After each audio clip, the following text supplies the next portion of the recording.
আজ মেয়েদের স্কুলের টিফিনের জন্য চিকেন চাউমিন বানালাম।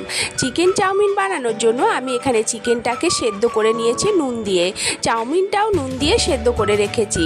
এখানে ফ্রাই প্যানে সাদা তেল দিয়ে ক্যাপসিকাম, কোচানো পেঁয়াজ আর টমেটো দিয়ে ভালো করে নেড়েচেড়ে সবগুলোকে ভেজে নিয়েছি। সেদ্ধ করে রাখা চিকেনটাও দিয়ে দিয়েছি। এরপর এতে পরিমাণ মতো সোয়া সস, টমেটো সস দিয়ে ভালো করে মিশিয়ে নিয়ে সেদ্ধ করে রাখা চাউমিনটা দিয়ে দিলাম।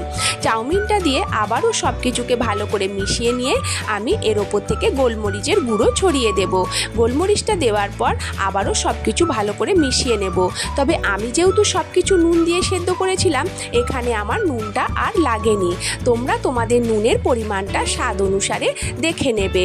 এরপর আমার এইগুলো সব কিছু মিশিয়ে নিলে রেডি হয়ে গেল চিকেন চাউমিন।